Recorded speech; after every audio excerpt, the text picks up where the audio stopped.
비도 오는데 멀리서 와주셔서 감사합니다. 또 재학생분들 나와주셔서 감사합니다. 서울대 트루스포럼의 김은구입니다.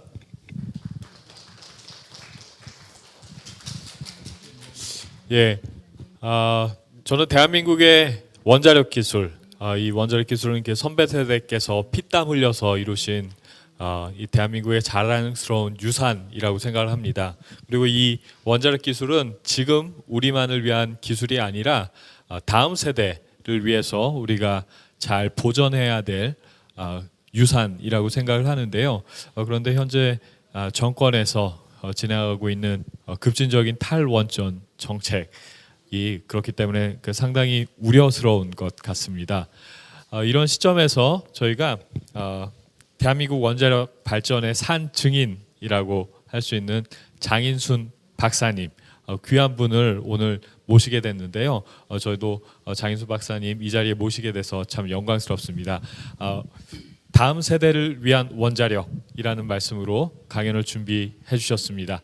다 같이 큰 박수로 연단에 모시겠습니다. 고맙습니다.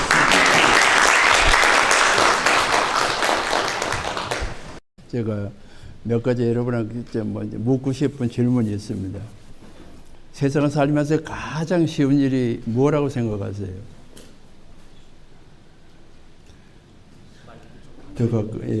세상을 살면서 가장 쉬운 일이 나이를 먹는 거라 그랬습니다. 그래서 우리가 시간을 아껴 써야 되는 이유가 바로 그거거든요. 저도 우물쭈물하다가 내년에 80이 되어버렸습니다. 그래서 버나드 쇼가 자기 묘비에다가 이렇게 썼어요. 우물쭈물하다가 벌써 여기까지 왔네. 그래서 우리가 나이를 먹는 것이 가장 쉬운 일이라고 생각하면 매일 하루하루가 굉장히 새롭게 느껴져요. 두 번째는 가장 어려운 일이 뭐라고 생각하세요? 저는 자기하고 약속을 지키는 일이라 이렇게 생각합니다. 자기하고 약속을 지키는 일. 그리고 21세기 불가사의가 있다면 뭐라고 생각하세요? 21세기 불가사의. 저는 산유국이 원자력 발전소 건설하는 거라 이렇게 생각합니다. 10년 전만 해도 산유국이 원자력 발전소 건설을 아무도 상상을 못했었어요. 제가 아랍에미리트를 방문했었습니다. 그 후에 나온 이야기인데 아랍에미리트가 원자로를 건설한다 그러니까 많은 사람들이 의아해했었어요. 그래서 어떤 기자가 물었어요. 너희 나라에 100년 썰 기름을 땅속에 묻어놓고 있으면서 무슨 원자력 발전소를 건설하느냐. 그러니까 국왕이 이렇게 대답을 해요. 자기 할아버지는 낙타를 타고 여행을 했었다. 자기 아버지는 자동차를 여행을 했었다. 자기는 지금 비행기를 타고 여행을 하고 있다. 그런데 우리 아들은 아마도 우주선을 타고 여행을 할 거다. 그런데 그 다음 우리 손자는 잘못하면 다시 낙타를 탈는지도 모른다고 그랬어요. 그래서 100년 후를 위해서 지금 원자력을 시작한다 이렇게 대답했어요. 그래서 100년 후를 준비하는 국가가 원수가 있어요. 근데 저는 이 땅에 그런 국가가 원수가 없다는 게 너무 서글픈 거예요. 지금 사우디아라비아가 지금 소위 스마트한 원자로를 건설하려고 지금 50명의 엔지니어가 원자력 연구소 와서 교육을 3년 받고 어제 떠났습니다. 사우디아라비아가. 우리나라는 세계에서 유일하게 3가지 원자로를 수출할 수 있는 나라입니다. 대형 원자로가 1,400만 킬로와트에 1,400만 킬로와트 같으면 1년에 석탄을 300만 톤을 태워야 됩니다. 그러면 탄산가스가 1,000만 톤이 더 나와요. 그리고 이제 스마트라고 하는 원자로는 전기도 만들고 해수 담수도 하는 원자로입니다. 그것은 저희들이 원자력 잠수함에 실으려고 개발했던 거예요. 원자력 잠수함을 디젤로 태우면 소리가 나고 굉장히 많은 산소가 필요해요. 그래서 며칠 만에 수면 위에 올라와야 돼요. 근데 원자로를 쓰면 6개월씩 바다 밑에서도 아무렇지도 않는 거예요. 그리고 소리가 나지 않기 때문에 위에서 탐지가 불가능해요. 그리고 이제 요르단에 우리가 연구용 원자를 수출해서 작년에 가동을 시작했습니다. 그래서 세계에서 유일하게 3가지 원자로를 수출을 나라가 대한민국입니다. 그래서 어제 그제 대전 KBS에서 토론대회가 있었어요. 어떤 반응을 분하고 저거 이제 싸움을 했는데 제가 그랬어요. 세계에서 가장 원자력 발전을 잘하는 나라가 대한민국이라. 그랬더니 이 친구가 뭐라는 줄 아세요? 뭐 과대망상 그러더라고요. 그래서 제가 다시 물었어요. 그럼 대한민국 말고 세계에서 가장 원자력 발전을 잘하는 나라가 어디냐고 물으니까 대답을 못하는 거예요. 여러분 생각에 대한민국보다 원자력 발전을 잘하는 나라가 있습니까? 이 지구상에? 근데 그 대답을 하라니까 이 친구가 대답을 못하는 거예요. 그래서 제가 그랬어요. 우리가 대한민국 국민 좀 믿고 살자. 왜냐하면 제가 몇 년 전에 어떤 친구가 저한테 벤츠를 사라고 그렇게 1년 동안 졸랐어요. 그래서 난 벤츠 안 사. 난 국산 참 최고야. 근데 1년을 쫓아다녀서 마지막에 딱 한마디에 다시는 안 하잖아요. 제가 뭐라 했냐 그러면 나는 대한민국에서 대한민국 차를 만드는 대한민국 엔지니어를 믿기 때문에 외국 차를 안 산다 그랬어요. 그 다음부터는 다시 외제차 사료를 안 하는 거예요. 저는 대한민국 엔지니어를 믿어요. 제가 원자력 기술자를 하면서 배운 것이 있다면 우리 국민도 할 수 있다는 자신감 하나 얻었어요. 불과 30-40년 만에 세계 탑까지 올라왔거든요. 여기 원자력 발전소 한전소 같이 읽고 오래 교류했던 분들 몇 분 나오셨는데 전 세계에서 정전 시간이 가장 짧은 나라가 대한민국입니다.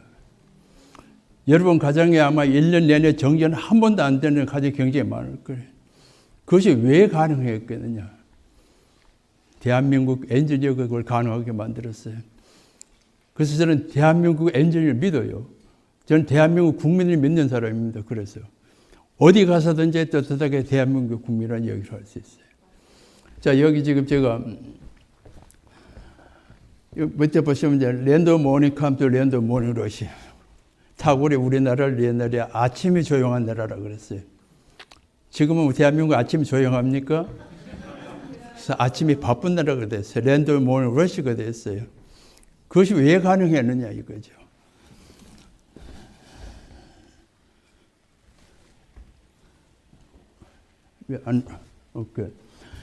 자, 그래서 제가 1940년생입니다.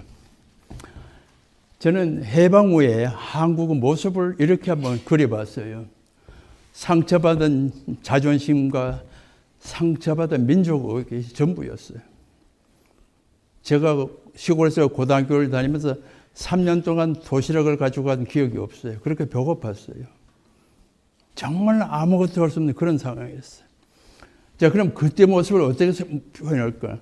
문화식민지, 경제식민지, 과학기술 식민지였어요. 자, 식민지 생활에 얼마나 비참한 삶입니까? 정치적으로 식민지도 비참하지만 문화식민지, 과학기술 식민지, 경제식민지 얼마나 비참한 삶이에요. 그래서 저는 언제나 주장하는 게 있습니다. 근데 freedom is not free. 자유는 공짜가 아니에요. 세상에 자유는 공짜가 세상에 공짜로 얻을 수 있는 게 세상에 아무것도 없어요. 우리가 땀 흘려야 되고 피 흘려야만 얻을 수 있는 게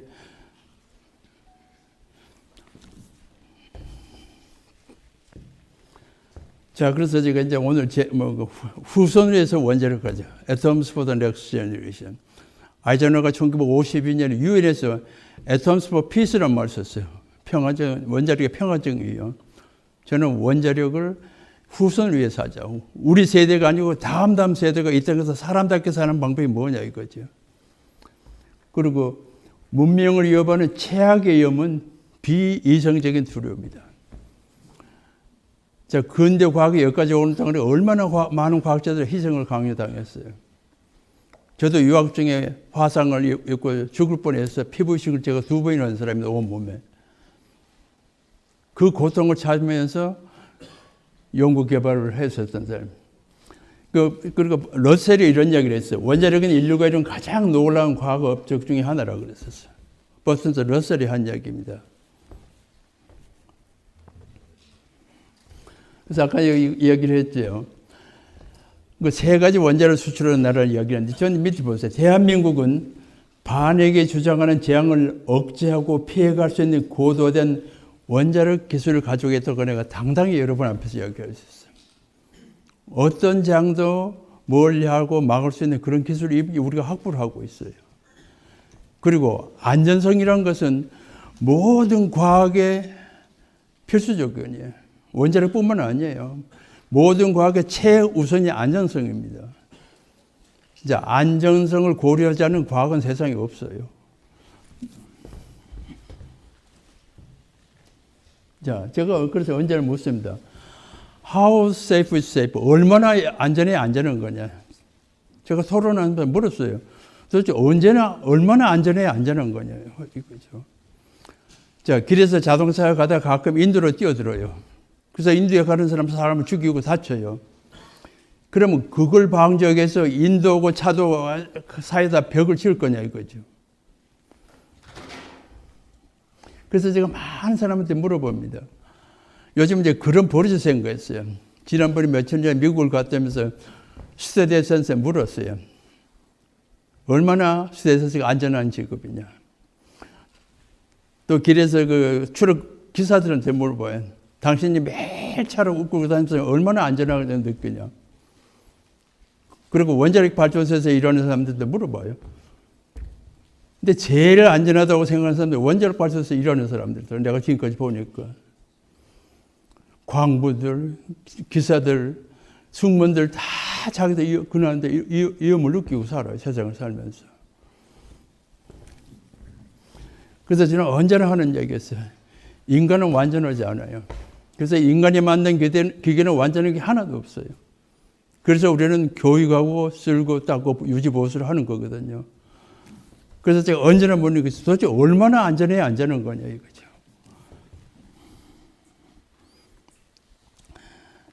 이제 시간이 없어서 제가 이제 좀 넘어가겠습니다. 제가 언제나 하는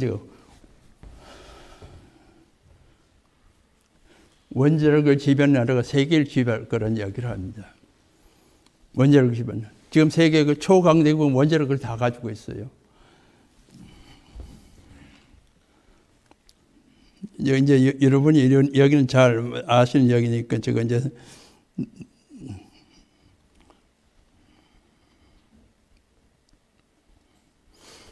여기 이제 이런 이야기가 나옵니다. 제가 이제 상상력은 지식보다 더 중요하다. 지식은 제한이 됐지만 상상력은 우주를 품고는 합니다. 제가 이제 원자력을 하면서 많이 설명합니다. 그 밑에 보시면요.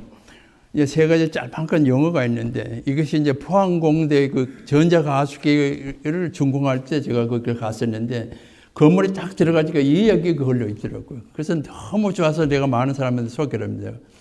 제가 국회에 가서 강의를 하면서 제가 이걸 소개를 했어요. 제가 밑에서 Small Mind Discuss People. 소인들은 사람 흉만 본다. 제가 이렇게 번역을 했습니다. 그 가운데는 Average Mind Discuss Event. 보통 사람은 옛날 얘기만 해요. 어제 드라마 본 얘기만 하고. The Great Mind Discuss Idea. 개인은 아이디어는 미래라는 뜻입니다. 미래의 지향적인 이야기를 한다. 제가 포항공대에 딱 들어가니까 저 글이 벽에 걸려 있는 거예요. 그래서 제가 국회의원들한테 물었어요. 여기 국회의원들은 아마 99%가 차 스몰 마인드가 매일 남의 흉만 보고 사는 사람들이고.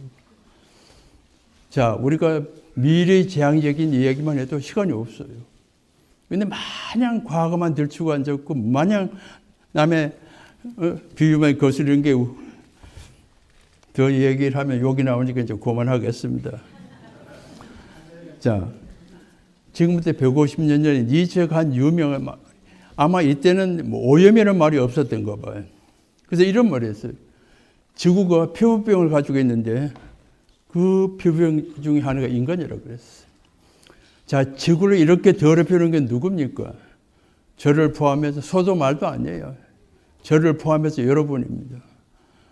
그래서 이것을 인간이 해결하지 않으면 인류의 생존의 문제가 온다는 뜻이죠. 이게 150년 전에 철학자는 이미 이런 이야기를 했었어. 지구를 더럽힐 그 인간일 거라는 이야기.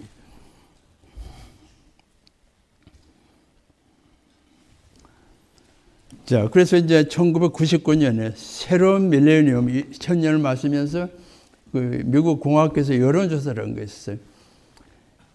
인류가 이룬 가장 위대한 기술이 뭐냐? 전기라고 그랬습니다.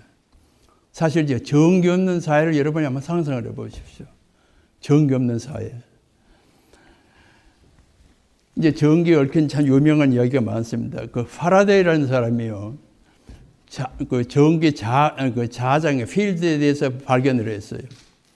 그래가지고 그 영국의 그 로얄 소사이티에 가서 발표를 했어요. 그러니까 어떤 분이 물었어요. 그 자장을 어디다 쓸 거냐? 그러니까 이 사람이 뭐라 그러냐면 자기도 잘 모른다. 근데 아마도 언젠가는 이것 때문에 많은 세금을 거둘 거다.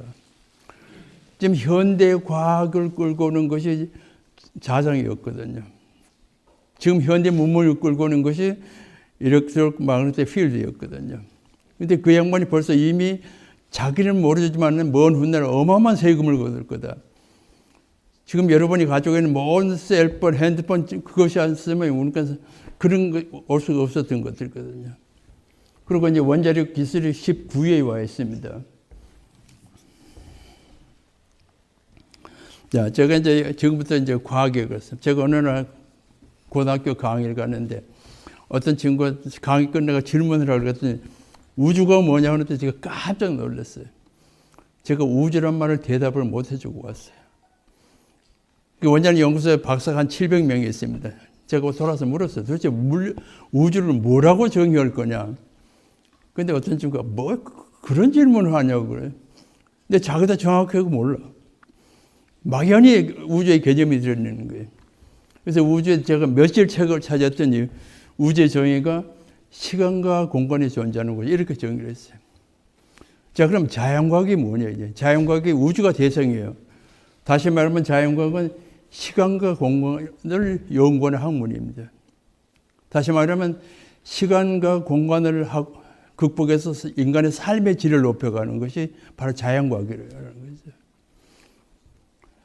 그래서 시간이라는 게 그 중요한 역할을 한다는 뜻이거든요. 자, 그러면 자연과학을 하는데 뭐가 필요하냐면 에너지가 필요했었어요.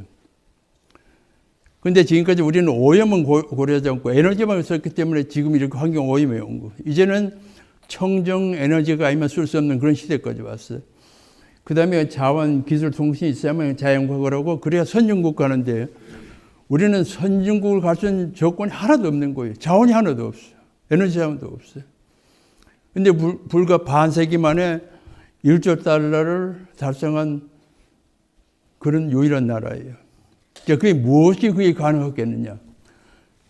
우리 국민이 수학을 잘하는 국민입니다. 그 수학적인 두뇌가 우리 근대에 큰 역할을 했었어요. 그래서 만벌 가는데 10몇 년밖에 안 걸렸어요. 근데 그 이상 못 가는 거예요. 그 이유가 뭐냐면 우리나라 수학교육 다 죽었어요. 그래서 요즘 학교 다니면서 수학교육을 하고 다닙니다. 수학이 아니면은 아무것도 우리가 할 수 없는 그런 시대였어요. 근데 그 치마 빠름에 수학교육을 다 죽였어요. 그래서 앞으로 이제 그것이 우리 교육의 가장 큰 문제가 아니겠느냐. 그래서 제가 이제 이런 얘기를 합니다. 자, what is time? 한 3,000개의 과학 이론이 있어요. 그 과학 이론 맨 위에 있는 것이 여러분 뭔 줄 아세요? 시간의 상수성 이론이었어요. 그 양자역학. 이게 시간의 상수성 이론과 양자역학의 키워드가 시간입니다. 인간이 시간을 몰랐다는 뜻이에요. 시간을 몰랐어요. 시간이 어떻게 흐르는 줄 몰랐어요. 근데 아인슈타인이 이제 시간에 대한 이야기를 많이 하는데 아인슈타인이 꿈에 빛을 타고 우주 여행을 했어요. 근데 어디에 도착했냐면 자기 등 뒤에 돌아왔어. 등에 도착. 그것은 무슨 뜻이냐면 시간과 공간이 휜다. 다시 말하면 우주가 유한하다는 결론이었어요. 그리고 지구상에 돌아왔더니 지구상은 수백 년이 흘렸는데 자기는 하나도 늙지 않고 돌아왔어요. 왜 내가 안 늙었지? 그게 뭐냐면 빨리 움직이는 물질의 시간이 천천히 흘러요. 그게 우리에게 어떤 메시지를 주냐 하면은 열심히 사는 사람은 오히려 시간이 천천히 흐른다는 뜻이에요. 아주 하루를 새벽부터 밤늦게까지 이런 사람 하루가 굉장히 길어요. 그런데 그냥 아무것도 안 하고 허둥지둥 하다 보면 하루가 금방 지나가는. 그래서 열심히 사는 사람은 시간이 천천히 흘러서 긴 삶을 산다는 뜻입니다. 실제적으로 시계를 2개 만들어가지고 하나는 지상에 두고 하나는 인공위성에서 실어주면 인공위성에 있는 시계가 훨씬 늦게 움직여요. 그래서 시간의 상승 이론이 우리가 주는 메시지인데 지금까지 많은 시간이 된 과학적인 논란이 있었어요. What is time? 시간이 뭐냐 이거지. 근데 딱 한마디 정의를 했어요. Time is nothing but change. 시간은 실체가 없어요. 근데 모든 변화의 중심에 시간이 있어요. 우리가 늙어가는 것도 시간, 음식이 썩는 것도 시간이 흐르니까 그러는 거거든. 그러면서 이분이 그랬어요. 시간이 뭐냐고 묻지 않으면 알 것 같은데 시간이 뭐냐고 하면 잘 모르겠다 그랬어요. 근데 여기서 뭐냐면 시간은 가장 강력한 힘을 가지고 있다 그랬어요. 그래서 저는 이렇게 정의해요. 시간은 가장 강력한 독재자라고 이렇게 정의를 하고 싶은 거예요. 인류 역사는 강자와 약자의 싸움이었어요. 부자와 강한 싸움이었어요. 그런데 시간이라는 독재자의 싸움을 건 게 자연과학이에요. 그래서 자연과학은 시간이라는 독재자의 싸움 수단이 과학으로 나타났어요. 자, 인간이 말보다 빨리 달린다면 자동차를 개발했겠어요? 아마 안 했을 거라고요. 그래서 시간과의 싸움이 바로 자연과학이에요. 자, 그래서 그러면 이제 지금 되면 자, 그러면 원자력이 왜 그렇게 어마어마한 힘을 가지고 있느냐? 제가 이제 원자력을 하게 된 이유로 이구로 MC 자성이라는 게 이제 아인슈타인이 하는데 저는 참 이 방정식과 인연이 많아요. 저는 대학에서 화학 공부를 한 사람인데 대학 1년째 물리 강의실에 딱 들어가니까 이구로 MC 자성이라는 방정식을 딱 소개를 하는데 교수가 너무 충격을 받았어요. 물질과 에너지가 하나인데 이구로 MC 자성인데 왜 빛의 속도가 이 안에 들어가 있냐? 이 빛이라는 게 이 C가 빛의 속도거든요. 저는 이 방정식에 빛의 속도가 있는 걸 보고 너무 쇼크를 받은 거예요.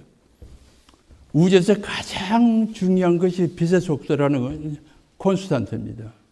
근데 저는 이 방정식에 빛의 속도가 있는 걸 보고 뭘 느꼈냐면 우주가 질서정연하다는 걸 느낀 거예요.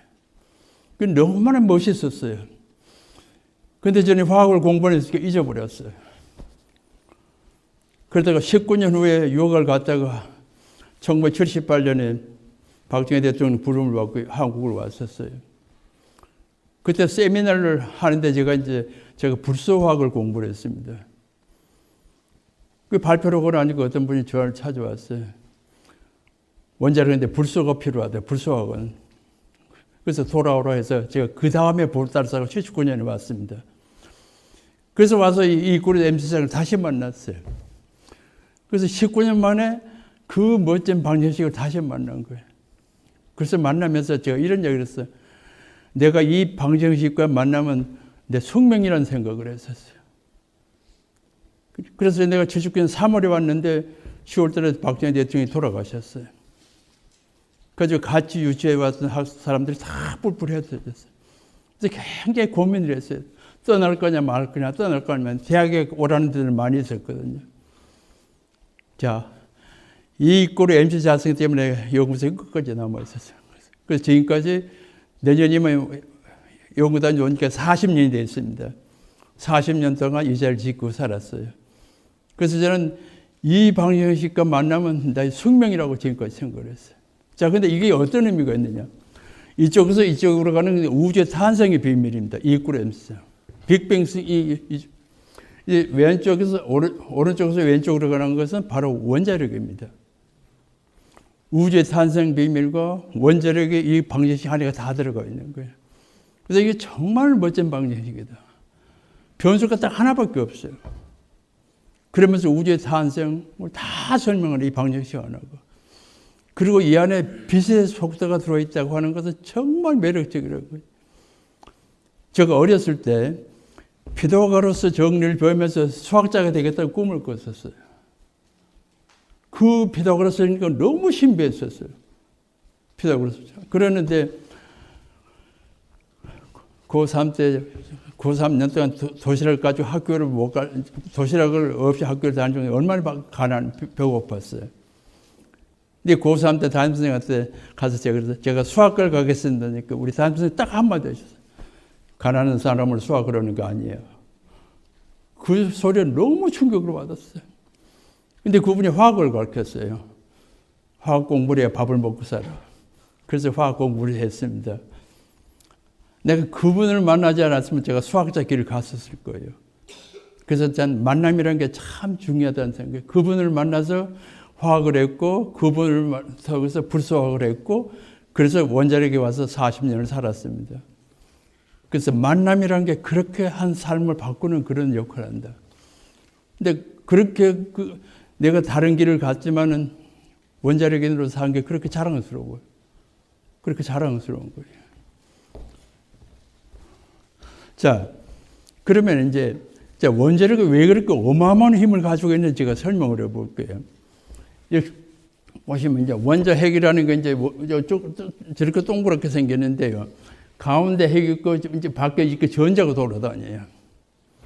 근데 이 원자의 평균 밀도가 이제 물의 경우는 밀도가 1이에요. 그런데 보시면요. 핵은 원자의 10,000분의 1밖에 안 돼. 이 핵이라는 것이 원자의 10,000분의 1밖에 안 돼. 근데 전체 무게를 100을 한다면 10,000분의 1밖에 안 되는 핵이 전체 무게의 99.998% 핵이 다 가지고 있어요. 그래서 원자는 텅텅 비어 있어요. 그래서 엑스레이를 찍으면 보이는 게 텅텅 비어 있는 사이로 빛이 지나간다는 뜻이거든요. 자, 그러면 이 전체 평균 밀도가 1이에요. 그럼 10,000분의 1밖에 안 되는 핵의 전체의 99.9%만 핵만 꺼내서 밀도를 계산하면 도대체 얼마나 될까? 한번 여러분 보실래요? 핵의 밀도가 여기 보세요. 공이 14개나 붙어 있어요. 핵을 꺼내서 밀도를 계산하면 철보다 밀도가 100조 배나 커요. 그러니까 우리 많은 몸에 원자가 있는데 원자 가운데 핵을 꺼내서 밀도를 계산하면 철보다 100조 배나 커요. 근데 아인슈타인이 저 핵을 깨트리면 어마어마한 에너지가 나온다고 발표를 했었어요. 그 당시에 누가 그걸 믿었겠어요? 자, 밀도가 8밖에 안 되는 철을 옆으로 망치놓고 한번 들고도 안 깨져. 근데 철보다 밀도가 100조 배나 큰 저 핵을 무슨 재주로 깨겠어요? 어떻게 깨겠어요? 그 아인슈타인이 그랬어요. 상상력은 우주를 품고도 나온다 그랬어요. 인간의 상상력이 뭡니까? 가장 인간은 동물하고 세 가지 다른 특징이 있어요. 인간은 시간 개념을 가지고 있어요. 근데 동물은 배가 부르면 사냥을 안 해요. 근데 사람은 배가 불러도 사냥을 하는 이유는 미래에 대한 시간 개념 때문에 그럴 거예요. 그리고 문자를 사용하는 능력이 하나 있어요. 그리고 숫자를 사용하는 능력이 또 하나 있어요. 그래 시간과 수학의 접목을 해서 과학을 이루은 거예요. 거기서 저 핵을 깨뜨리는 비밀을 알아낸 거예요. 그래서 상상력 우주를 품고 나옵니다. 그 말을 왜 했겠어요, 아인슈타인이? 바로 이런 걸 위해서 한 이야기거든요. 그래서 저는 인간을 이렇게 정해요. 인간은 가장 무지하게 태어난 동물이에요. 세상에 태어나면 아무것도 못해요. 그런데 멍청하게 태어나지 않았어요. 그래서 교육이 먹혀들고 태어나서 5년만 되면 글을 읽혀요. 15년 되면 미분 방정식을 풀어요. 근데 동물은 평생 미분 방정식을 가르쳐도 못 풀어요. 동물은 평생 시간 개념이 없어요. 저는 그것을 진화의 벽이라고 보는 사람입니다. 절대 동물에게는 그 벽을 못 넘어요. 시간 개념이 없고 문자를 사용 못하고. 보세요. 미국의 참새나 한국의 참새는 똑같은 언어를 써요. 근데 전 세계 언어가 한 7,000개가 있는데 문법이, 억양이, 문화가 다 달라. 그것이 인간이 동물하고는 다른 점이라는 거죠. 그래서 인간이 가지고 있는 수를 세는 지혜. 그러니까 동물은 생존을 위해서 변하고 진화를 했는데 인간은 생존을 위해서 학문을 택했어요. 그 학문을 통해서 인간이 이렇게 된 거거든요. 근데 거기에는 인간이 가지고 있는 상상력. 자, 미분 방정식이 뭡니까? 무한의 개념에서 시작된 거예요. 그래서 인간은 무한에 대한 직관이 있어요. 그래서 인간이 신과 통하는 이유가 딱 한 가지예요. 신은 무한한 존재예요. 그래서 인간이 가지고 있는 무한의 직관과 신이 가지고 있는 무한성이 이게 연결이 되면서 인간은 신을 찾는 거거든요. 언제나. 그래서 동물하고 다른 점이 인간이 가지고 있는 시간성, 문자를 사용한 능력, 그리고 숫자를 사용한 능력이 인간을 이렇게 여기까지 끌고 온 거거든요.